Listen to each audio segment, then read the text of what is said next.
Welcome to Judicial Dollars and Cents, brought to you by Anders Virtual CFO Services team from all across the United States.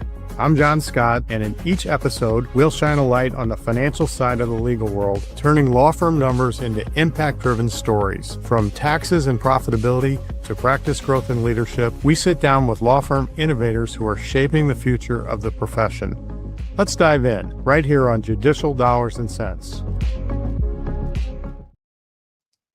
Hey, welcome back to Judicial Dollars and Cents, the podcast where we dive into the business side of running a law firm. I'm John Scott with Anders Virtual CFO Services for law firms, and each week we talk with industry experts who help law firm leaders think differently about growth, profitability, and performance so they can build practices that last. Today we welcome Justin Lawrence. Justin is the managing partner and founder of Lawrence & Associates Accident and Injury Lawyers, LLC.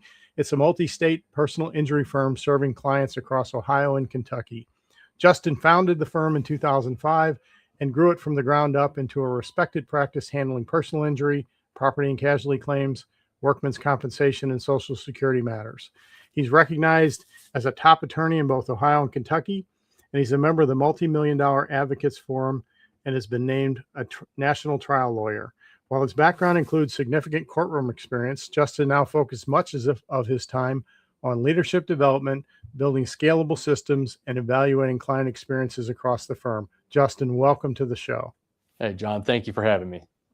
Hey, I really want to dig into how you went to law school and how you decided to start the firm that you have today. So can you tell us your origin story? Yeah, sure. So origin story was I was a student at the University of Kentucky. I was not someone who had any intention of going to law school when I started college. In fact, I wasn't even sure I wanted to go to college. And my mother told me she had not worked that hard for that many years for me to not go. And so I went, right? Bounced around majors a little bit like a lot of young students do, and wound up in accounting because I've got a head for numbers, which is rare for a lot of attorneys. You are a unicorn. Yeah, exactly. So I get into about my third year of accounting and I realized I'm not sure this is actually what I want to do. And I was one of those kids that like to argue. So, when you got a kid who likes to argue, people say it to you all the time, you ought to be a lawyer, you ought to be a lawyer. And I thought, well, I'll look into it. I'll figure it out because I don't want to start this undergraduate thing over again, right? So my girlfriend and I at the time had a trip planned out to California. I bought an LSAT prep book, read it on the way out, read it on the way back, sat down for the LSAT and surprised myself by doing pretty well on it. And so I thought, all right, I'll give this thing a try, right? So I get into law school. I go to Salmon P. Chase, which is here in the Cincinnati area, Northern Kentucky University. And the first year, you're all in classrooms together. It's very competitive. Everyone's going to go for these clerkships at these big firms, right? And so you're setting up interviews.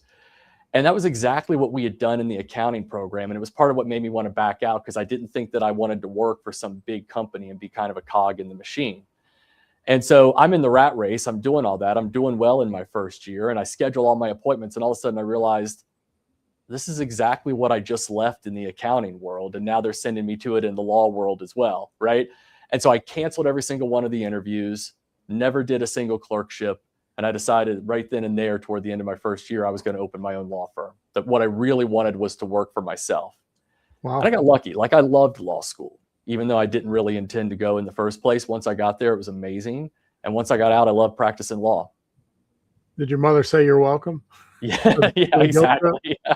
Hey, I have her to thank for a lot. And this is one of those things because I wouldn't have been on that path if she hadn't made me. So you went directly from law school to your own firm? Yes, sir. That's amazing. And I love the fact that you have an accounting background because what we try and do for attorneys is help them run their firms like a business, but you have that background. So you understand the importance of data and metrics and processes so that you can make money at your craft. Yeah, 100% true. I say data is beautiful, and I 100% believe that. If you don't know what's going on in your firm, you can't possibly make it better. Oh, that's totally true. And if you have to have clean financials, you have to have enough cash to make investments and pay your bills, and you have to know what your capacity is, all these things that if you don't value the finance function, you can't make good decisions. You can still do well, but you can do so much better when you pay attention to the data. Exactly. It's a crapshoot if you don't know your data.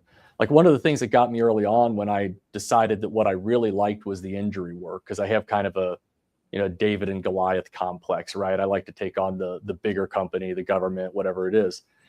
But when you're doing contingency fee work, and especially early on, when you don't really have a steady stream of cases coming in, how do you budget for the next year? Right. And so that was one of the first things that I had to sit down and unravel. And I was using all that accounting knowledge that I had gained in undergrad to help me do that. Right. And I would bet that you, unlike a lot of PI firms, can relatively accurately forecast your cash flow, because once you fill up the inventory of cases, you know by type about what they're worth and where they stand in the process. Yeah. And that's how we build a forecast for PI firms. That up until that point, many firms have no idea what's coming in. They know what's going to come in the next month because they're close to a trial date, or they're, once they get to close to settlement. But other than that, they have no real clue as to what's going on. But I love the fact that you have all this data and the accounting background. So let's talk about AI, because there's a lot of attorneys that there's only two camps. There's the camp that think the ruination of the profession, and there's the people that are embracing it to use it as a competitive advantage to compete with bigger firms. Where do you stand on that? I'm definitely in the latter camp. I think AI is going to make us all better as attorneys if you know how to use it, so that you're using it wisely instead of letting it tell you what you're supposed to do.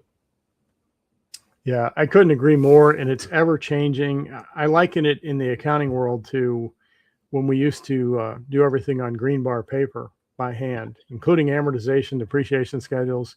And then we got VisiCalc and Lotus 123, and now we have Power BI.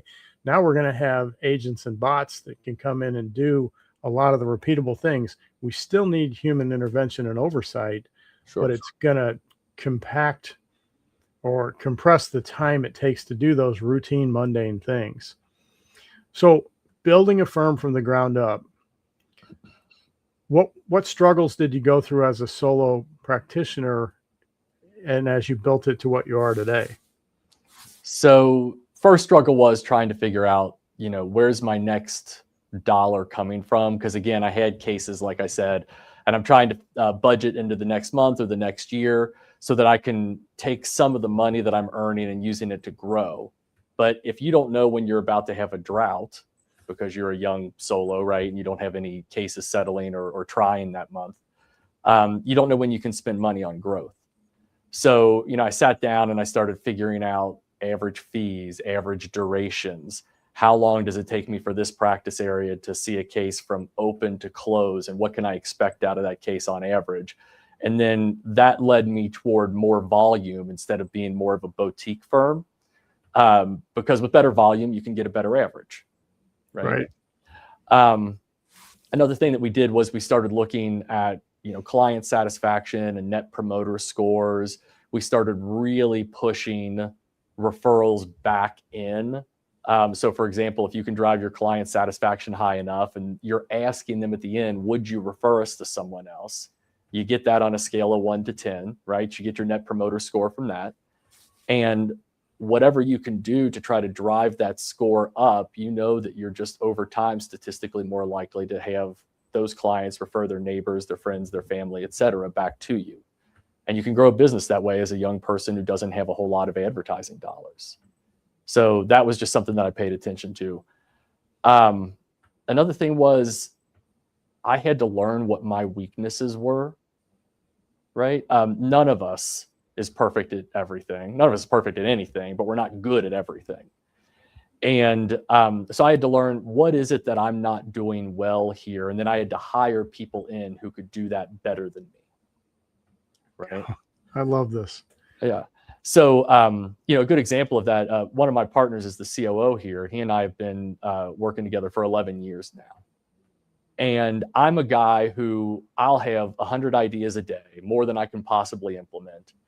And I'll start to work on some of them. And when I get into the weeds, I get lost, right? The details distract me. And then I've got a new idea and I start going over to do that. And I have trouble with the discipline of making myself sit down and finish just one thing.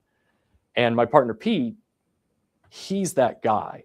Once he's got a project, he will stick to that project and he will know every single detail of it. Nothing can distract him. Nothing can move him from his timeline, and he will make it happen.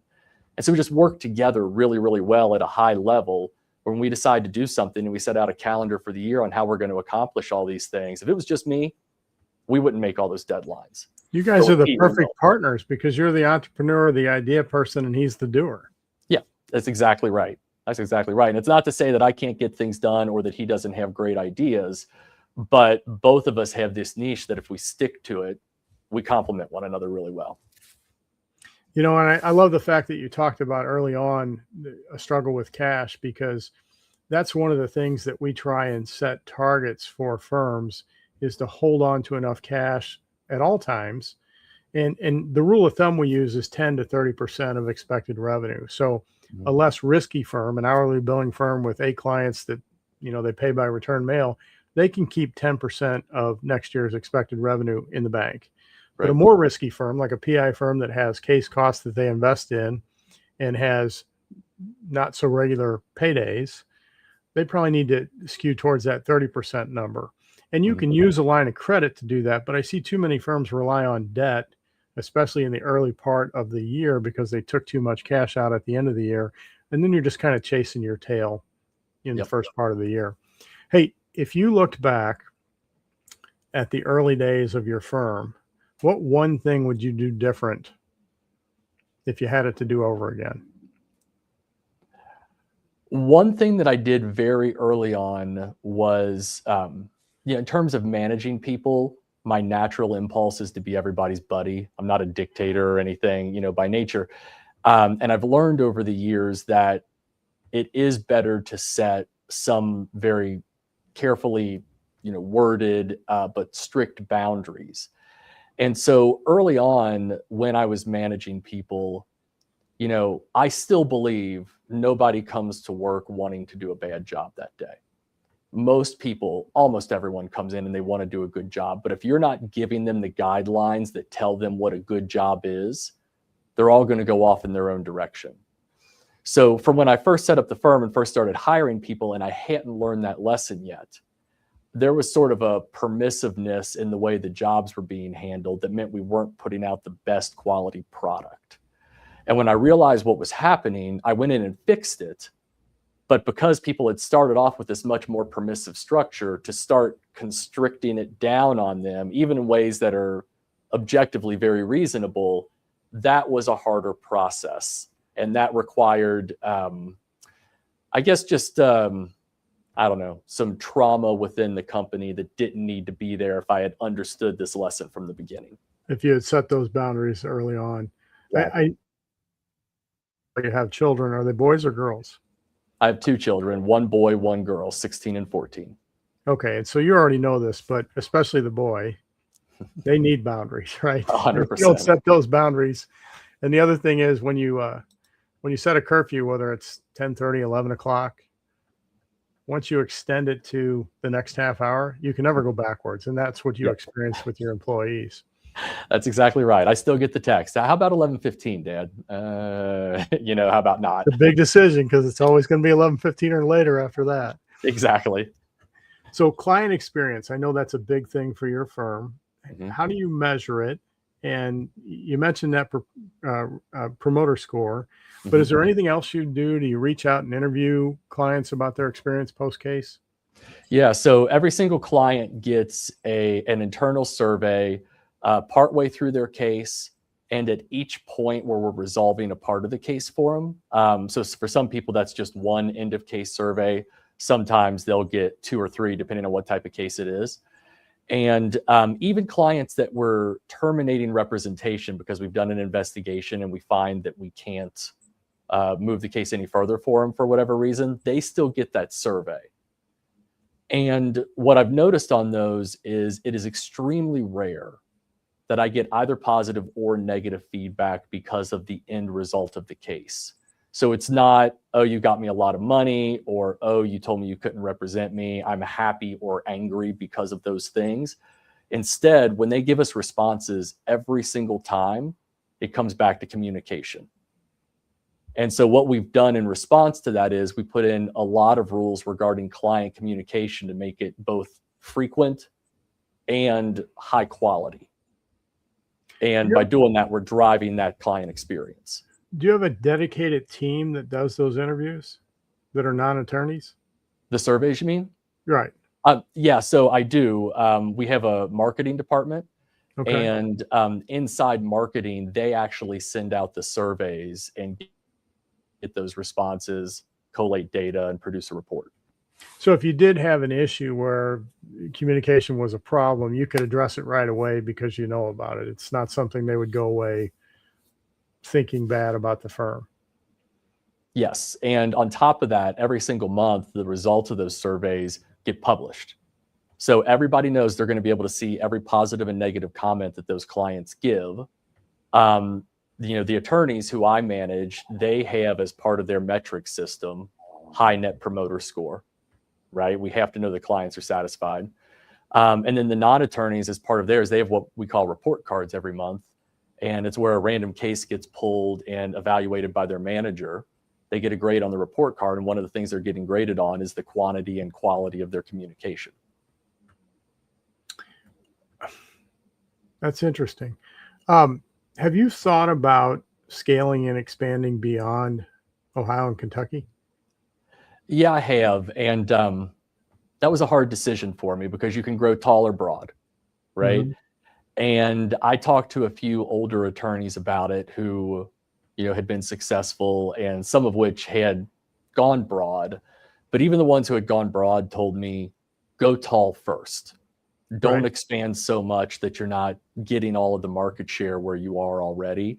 And so I've held on to that, and we're still in the states that we live in, growing taller before we decide to expand out.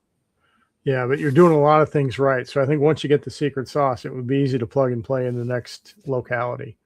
Yeah, that's my hope, definitely. Hey, with respect to the NPS score and the surveys, Yeah. how do you drive response rates, or do you see that as a problem where people don't respond?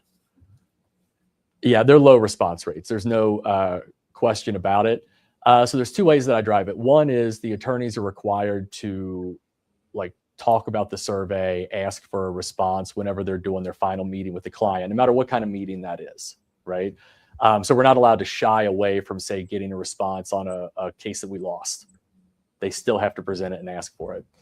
And then we'll push it a couple of times, and we'll, ask the client, we really value your opinion. Can you please get that back to us? Even still, the response rate stays low. And I've not found a way to pull it up. Honestly, I want to say past the 12% mark. Mm-hmm. It's difficult to get them back.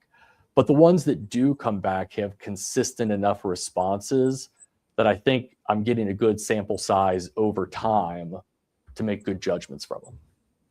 You seem like a firm that generates a lot of work from referrals. Tell us about how that came about, and is that the bulk of your new matters? It's not the bulk anymore, although it was for a lot of years. Recently, we've been getting more into actual advertising, and so that's driving more and more non-referral cases. And I want to say we're maybe 60-40 now. But early on, it was a conscious choice, right? I'm starting out, I'm a solo, I don't have any money. I just graduated law school. I had a condo and a dog, and that was it, right? So I can't buy advertising, right? But they didn't, Google was just getting started then. Most people still use the phone book. It was expensive to advertise. And, at the time I'm trying to pick up cases, and what I thought was, I can go talk to people, I can meet people, I have more time than money. So I'm going to do that, and I'm going to get some people to kick the tires on me helping them out with their cases. And at the time I was willing to take on anything, right? If you can get me into a courtroom, I'm going to do that work. What that grew into over time was I started being viewed as an honest broker by a few attorneys who were much more established than me, and especially who are maybe at a part of their careers where they didn't want to do all the hard work anymore, right? They knew how, they were good at it, but they were wanting to take a slight step back. And so I had a few of those firms that started feeding me cases that allowed me to grow. And then one of the things that I learned was, there's a cost of acquisition for every case you bring in. It's going to cost you time or money, Right. one or the other. And for the ones that cost you money, a lot of the time referral fees, which are, ethical in both the states I practice in, they may not be in every state. But those referral fees are a pretty good cost of acquisition, right? You're not paying anything on a case you can't recover on. You're not ever putting labor cost into something where you paid a cost of acquisition and now you can't get either one of them back, right? Because it just doesn't turn into anything. And so I kept at it. And I was a big fan of the, never eat lunch alone line of thought. I was constantly scheduling lunches and happy hours for a good portion of my career. And I've backed off of that a little bit now. But after, 20 years in practice, if you spend 10 years really focusing on that, it becomes a little bit self-generating. Well, and even though the bulk of what your firm does is non-annuity work, those referring attorneys are annuities, because when they get a case that you did a good job on the last 5 cases they sent to you and you shared a fee split with them, they're going to keep feeding you work. Exactly. And my goal was always to wow them a little bit, right? They send me a case, they're not sending me the cases they think are worth a lot of money and easy. So generally they are cases that they don't think are worth a lot of money. And when I go out there and really put in the elbow grease and I turn it into a lot of money and they suddenly get a check that's far bigger than they ever expected, that sticks in their minds. And, I would do a few things like I never mail that check, right? I drive to wherever they are and I hand it to them and I shake their hand and I thank them. Wow. Right. While I'm handing the check. I try to get that last impression so that when they walk away, they're thinking, 1, I like that guy. 2, that guy did an amazing job. And 3, how can we repeat this? That's a great touch that you put on that. Hey, let's talk about the client experience and what firms can get wrong about the client experience. What do you see other firms doing that you do better? Communication, communication, and communication. That is everything. So first of all, I don't think law firms a lot of the time put themselves in their client's shoes. You'll hear lawyers complaining about clients being needy or complaining too much or whatever it is. And you got to realize, for the type of law that I do, no one walks in my door if they had something good happen to them. It is always, I just got hurt. I've just been diagnosed with an uncurable condition. My house got hit by a tornado or it burned down, right? It's always something like that. And so people are going under maybe literally the worst times of their lives. And they're not always going to be on their best behavior. And they have a very high need to know what's going to happen next, because some of them are worried about how they're going to feed their kids, right? So the first thing that you've got to do is you have to make sure when they come in the door that they feel welcomed and they feel like they've made the right decision. Because they don't know that. They don't know who you are. They may have been told that you're good at your job, but they have no way of evaluating that on their own. And a lot of the time they feel guilty, right? You wouldn't believe how many people I've got who come in and they've been in some horrible accident. And they're really hurt and they need it and they deserve it by law. And they say, I just want you to know I'm not this type of person. And I say, there's either not this type of person or we're all that type of person, because anyone in your shoes would be doing what you're doing right now. That's what you're supposed to do, And then once you got that process started, I think a lot of lawyers view the communication process as, when there's news, I need to tell my client there's news. And that's not right. The real way to look at it is, my client has a need to understand what's happening. And that is the same need, regardless of whether you have some new development that you consider news or not, right? In some of these cases, the client may be treating for months, maybe even years, and it's hard to fully resolve a case while they're still treating and you don't know what the final outcome or prognosis is going to be. The client still needs very frequent communication, if for no other reason than to say, things look good on my end. You're doing what you're supposed to be doing. Please keep doing it. And let me talk to you in a couple of weeks and see if anything has changed for you. So do you handle that communication both verbally, either over the phone or in person? And is there a portal where they can go check on the status? So there is a portal. What I found is clients don't use it very often. Yeah. So we continue to do the communication either phone, text, email, whatever it is the client, prefers. The way that we handle it is our responsible team members, which are the non-attorneys working on the case, every 30 days, they reach out.